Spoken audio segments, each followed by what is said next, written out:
wishing you a Merry Christmas, Happy Hanukkah, Happy Kwanzaa, whatever you may celebrate, or even if you don't celebrate anything, Happy Holidays. And I'm here to talk about what else? NCIS's You Better Watch Out Christmas episode. So I'm just gonna kind of sprinkle some thoughts over this and that, and you may agree with me, you may not, you may think I'm crazy, you probably already do, and that's fine. But let's get started. Alright, just to get this out of the way, because I want to talk more about the characters and the actual case, this whole case with money and the shredding reminded me of that movie Mad Money that came out probably 5 to 7 years ago, with Queen Latifah and Katie Holmes, where they worked at a place where they shredded money, and they figured out a way to take the money that was supposed to be shredded. So that's kind of, I mean, the parallels were just there, and I thought about it the entire time, which was cool because I like that movie a lot, and I thought the case was interesting because they've never done anything like that before, and it was great. Now on to character analysis stuff. Woohoo! Alright, so it's going to be all over the place. It's just whatever pops up in my mind first. One thing that I loved was when Palmer came into the lab and was like looking at Abby's decorations, like the little town, and he was doing the small adjustments. For some reason I thought that was super cute. I don't know why, but I really like that. The crumb with Ziva and McGee, when she just, reached over and pulled the crumbs off. And okay, if you look at Tony when she does that, he leans over and he's like, excuse me, excuse me, what is this? And then he's like, oh, it's just a crumb. It's okay, Tony. You're good. You're good. Speaking of which,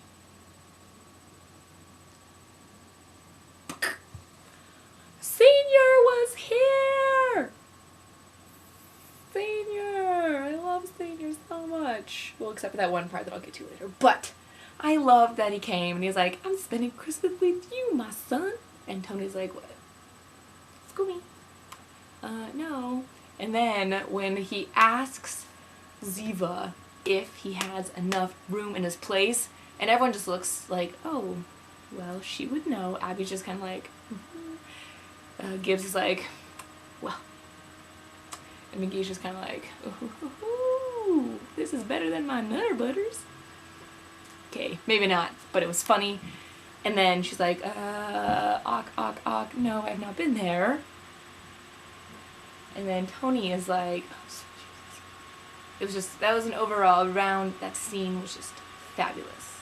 I wish I could just keep it all in a bottle. So, we got to see Tony's apartment for the first time ever.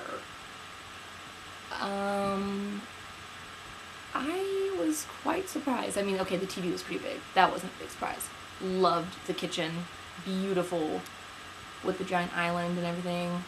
Thought it was funny that he didn't have any food and he had quite a lot of alcohol for one man. Loved the piano. So sweet. The twin bed. I mean, I get the point that you're trying to make it, like, to show that he doesn't bring people back to his house. But a grown man who's probably 6'2", 6'3", about 200 pounds, sleeping in a twin bed in their 30s as a grown man living in his own apartment. I don't really, that part just kind of was like, really? But besides that, it was pretty cool. Yeah. Alright, so everyone was freaking out about Kate being mentioned in this episode. And guess what? She was a fish. A freaking fish, people. It's not like he's gonna fall in love with a fish because he named it Kate.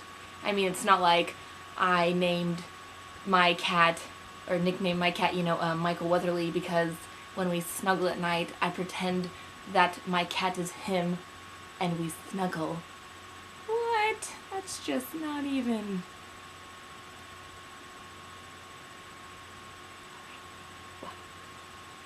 So, just being the shipper I am, I'm just gonna nonchalantly talk about the small moments that happened in last night's, few nights ago episode.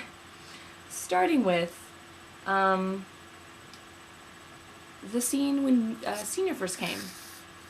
And Tony was going to call for a hotel. And Ziva walks over and was like, no, you don't need to do that. Hand on chest. Pat, pat. And then Tony's just over here like, oh, well, I mean, okay. And Ziva's back over here, she's like, yeah, you listen to me. I mean, did you see the smile on her face? The little like, mm-hmm. Can you say, whipped? The picture of Tony from his days in school is on her computer, taped in the corner. I just think that's precious. When I was in junior high, I had two teachers that like taught together, like 8th and 9th split, and it was a woman and a man, and they're both single. And one of them, she had a photo of the male teacher on her computer when he was younger, and they claimed they were single, like I said.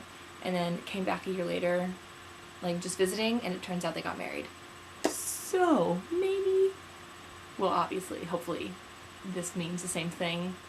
But that's what my mind instantly went to, and I was just like, praise Jesus, woohoo! That scene with Senior and Ziva when he walks out of the elevator and she's like, hi, Santa. It was precious. Absolutely precious.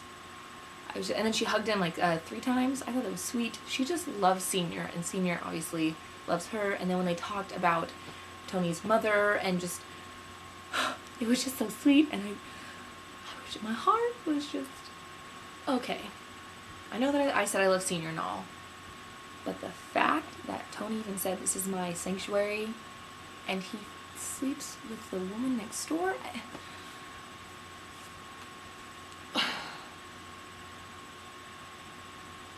why?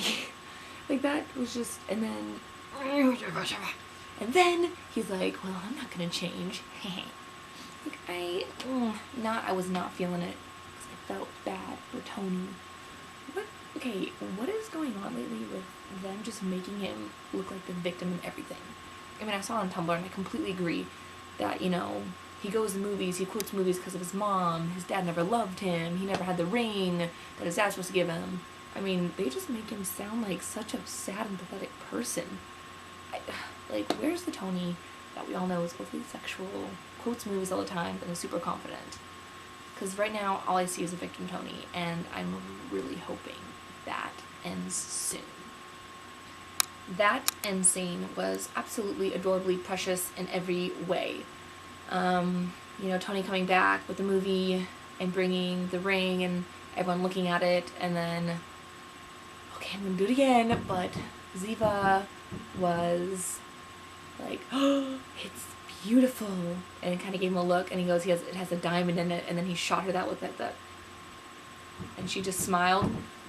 I mean, really? And the fact that they were playing a diamond commercial with 2 people, like, getting engaged or kissing each other during the commercials, really, like, CBS, what are you doing? And then Abby brings in Senior, and they have that scene where they're just back together, and he says, I love you, and then he's like, I love you, son. I was crying. I was at my friend's house, and I was crying. I was sitting 3 feet away from TV, just holding my face and crying because it was absolutely precious, because it's like they finally made up after 3 years, 2, 3, a lot of years, just even on screen, and we know there's been years and years and years past that, you know, we don't know about, but just it came together finally, and they're together and happy, and it just warmed my heart. So that's all I have for this episode. I liked it. It was good. It was very fulfilling, I guess, with the whole Senior part, and it was great. Just the fact that now we have a Shabbat Shalom and Shiva to look forward to. I'm just so glad I have a friend that I can just hold on to. Well, alright, I'm getting a little weird again, so I'm just gonna sign out. Well, good night, kitty. Say bye-bye. Bye-bye. Thanks for watching. See you next time.